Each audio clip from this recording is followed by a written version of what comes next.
आज आपण पालकापासून भन्नाट अशी रेसिपी बनवूया. ज्यांना पालक आवडणार नाही ते पण आवडीनं खातील अशा प्रकारे आपण एकदम अशी खमंग खुसखुशीत असे पालकाचे आज आपण पराठे बनवणार आहोत. मी स्वच्छ अशी पालक धुवून घेतलेली आहे. बघा या प्रकारे 2 ते 3 पाण्याने आपल्याला स्वच्छ छान अशी पालक धुवून घ्यायची आहे. माती वगैरे पूर्ण निघली पाहिजे. अशा प्रकारे एकदम आपल्याला बारीक बारीक कट करून घ्यायची आहे. जेवढी बारीक होईल तेवढी आपल्याला पालक बारीक बारीक कट करून घ्यायची आहे. पालक हे आपल्याला बारीक बारीक अशी पालक कट करून घ्यायची आहे. बघा अशा प्रकारे आपल्याला शरीरासाठी खूप चांगली असते. पालक तर खायला पाहिजे. हिरव्या पालेभाज्या आवर्जून खायला पाहिजे, पण बऱ्याच जणांना ही पालक आवडत नाही. तर चला, एकदा तुम्ही बनवसाल तर नंतर परत बनवसाल, नक्की तुम्ही बनवसाल. अशा प्रकारे एकदा बनवून बघा. इथे बारीक बारीक कट करून घेते. आपल्याला पालक उकळवून पाण्यात अजिबात काढ टाकायची नाही, शिजवून घ्यायची नाही, मिक्सरमध्ये काढूनसुद्धा घ्यायची नाही. फक्त आपल्याला गव्हाच्या पिठामध्ये पालक टाकून जे धपाटे बनवायचे आहेत. बघा ते कसे तुम्हाला मी पुढे सांगतेच. कांदा कट करून घ्यायचा आहे आपल्याला बारीक बारीक अशा प्रकारे. बघा तुम्ही 2 ते 3 पण कांदे यूज करू शकता, टाकू शकता. अशा प्रकारे कांदा आपल्याला बारीक बारीक कट करून घ्यायचा आहे. मी इथे गव्हाचं पीठ घेतलेलं आहे. यामध्ये बघा कांदा घालत आहे. तुम्हाला जेवढं हवं आहे तेवढं गव्हाचं तुम्ही पीठ घेऊ शकता. आणि इथे मी 1 प्लेट ज्वारीचं पीठ घेतलेलं आहे. म्हणजे 1 ते 1.5-2 धपाटे होईल एवढं ज्वारीचं पीठ घ्यायचं आहे आपल्याला.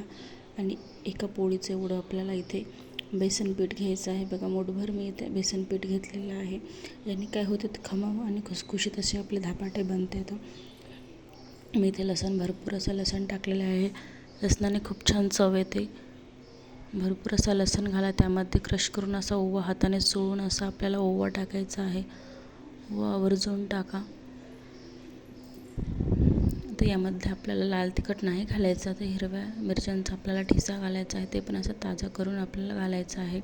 मिरच्या जर तशाच आपण टाकून दिल्या तर मिरच्या मिक्सरमध्ये निघत नाही, तर ते तशाच राहतात. त्यामुळे मी त्याचे बाहेर 2 तुकडे करून मिक्सरच्या भांड्यामध्ये टाकत आहे. त्यामुळे एकदम बारीक असा आपला ठेचा निघतो. मी इथे ठेचाच वापरणार आहे. तुम्ही पण ठेचाच यूज करा.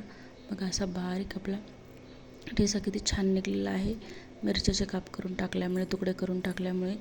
तर चला, आता मी इथं कोथिंबीर बारीक बारीक कट करून घेत आहे. अशा प्रकारे आपल्याला भरपूर अशी कोथिंबीर घालायची आहे त्यामध्ये. उन्हाळ्याच्या तर बऱ्याच जणांना पोळी खायचा कंटाळा येतो. तर असं नवीन काहीतरी खावंसं वाटतं. तर तुम्ही आवर्जून पालकचे धपाटे बनवा. तर यामध्ये आता आपण कोथिंबीर घातलेली आहे. तर आता आपण 1 चम्मच हळद टाकायची आहे आपल्याला. इथे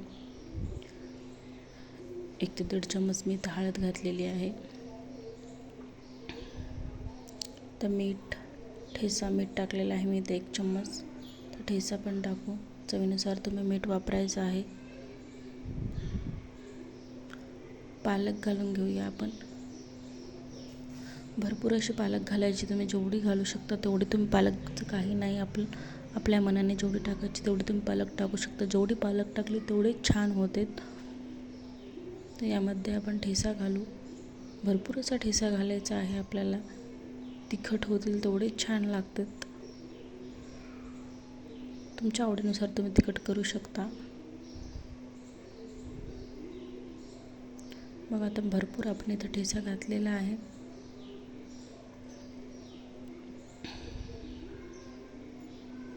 त्यामध्ये मी जिरा पावडर टाकत आहे 2 चम्मच. तर आपण याला पूर्ण मिक्स करून घेऊ. पाणी आपल्याला एकदम नाही टाकायचं जास्त, कारण पालकाला पाणी सुटते. त्यामुळे आपल्याला हळूहळू पाणी टाकायचं आहे. एकदम जास्त पाणी टाकलं तर आपलं पीठ पातळ होते. त्यामुळे आपल्याला लागेल तसं हळूहळू आपल्याला पाणी टाकायचं आहे. आपल्याला हे धपाटे काही लाटायचे नाही. आपल्याला पातळीच पीठ ठेवायचं आहे. पण आपल्याला हळूहळू नंतर आपल्याला चुरून 10 ते 15 मिनटं पीठ ठेवायचं आहे. ते ऑटोमॅटिक पाणी सुटतं पिठाला. पालकमध्ये भरपूर पाणी असतं, कारण की आपण धुवून घेतली ना, मग ओलसर पालक होती. अशा प्रकारे आपल्याला कणिक मळून घ्यायचं आहे. बघा तुम्ही यामध्ये तीळ पण टाकू शकता, तिळाने पण खूप छान लागते, आवडीनुसार आहे तुमच्या. मी इथे तीळ घातलेली नाहीत, पण तुम्ही तीळ पण घालू शकता, खूप छान लागते तिळाने. अशा प्रकारे आपण पीठ ठेचा, मी इथे तुम्ही चटणी मीठ चेक करू शकता. मला इथे थोडंसं सपक वाटलं म्हणून मी चटणी, थोडंसं ठेचा आणि मीठ टाकलेलं आहे. थोडंसं ठेचा आणि मी मीठ घातलेलं आहे यामध्ये. परत असे पीठ आपल्याला साईडला ठेवून द्यायचं आहे 5 ते 10 मिनटं. अशा प्रकारे 10 मिनटं झालेले आहेत. तर चला आता आपण याचे धपाटे बघूया. अशा प्रकारे जर तुम्ही बनवले तर खूपच छान असे धपाटे बनतात. तुम्ही लाटण्यापेक्षा या पद्धतीने असे तुम्ही बनवून बघा एक वेळेस. जर तुम्हाला खुसखुशीत पाहिजे असतील तर तुम्ही पतले करा, मिडियम आकाराचे. आणि तुम्हाला जर एकदम सॉफ्ट पाहिजे असतील तर तुम्ही जाड ठेवा त्याची थिकनेस. आणि असं भरपूर आपल्याला तेल लावायचं आहे पहिल्या याला, तव्याला चिकटणार नाही असं. भरपूर म्हणजे थोडंफारच लावायचं, एवढं काही तेल नाही लागत जास्त धपाट्याला. पण पहिले धपाटे तव्याला हे चिटकण्याची शक्यता असते, त्यामुळे तेल लावा थोडंसं. अशा प्रकारे आपण, मी सेंटरला एक छिद्र करत आहे आणि अशा आपल्याला कडेकडेनं अशा चिरा द्यायच्या आहे. त्याने काय होईल, असे मस्त खुसखुशीत आपले धपाटे भाजेल. अशा प्रकारे मी थोडंसं तेल लावून घेते. तर तुम्हाला कसं टाकायचं तेही पण दाखवते मी. बघा, आपला तवा मस्त असा गरम होऊ द्यायचा आणि आपल्याला या पद्धतीने टाकून द्यायचं आहे. मीडियम गॅसवर जर भाजलं तर छान भाजतो, कच्चं राहण्याची शक्यता राहत नाही. फुल गॅसवर भाजलं तर कच्चं राहण्याची शक्यता असते, बराच वेळ लागतो भाजायला. खायला पण खूप छान लागते मीडियम कमी गॅसवर भाजलं की. व्हिडिओ आवडला असेल तर लाईक, शेअर, सबस्क्राईब करा, कमेंट करा. माझे व्हिडिओ जर आवडत असतील तुम्हाला तर रेसिपी कशी वाटली ही नक्की सांगा. अशा प्रकारे मी तुम्हाला दुसरंही दाखवत आहे. बघा, थापून. खूप सोपे आहे, एक वेळेस नक्की तुम्ही बनवा, सगळ्यांना आवडेल. लहान मुलं तर खूप आवडीनं खातील. तुम्ही याबरोबर कढी किंवा दही करू शकता. कढी किंवा दह्याबरोबर तुम्ही खाऊ शकता. दह्यासोबत तर खूपच छान लागते. आणि उन्हाळ्याचं तर दही खायलाच पाहिजे. जेवढं थंड खाल तेवढं शरीरासाठी चांगलं.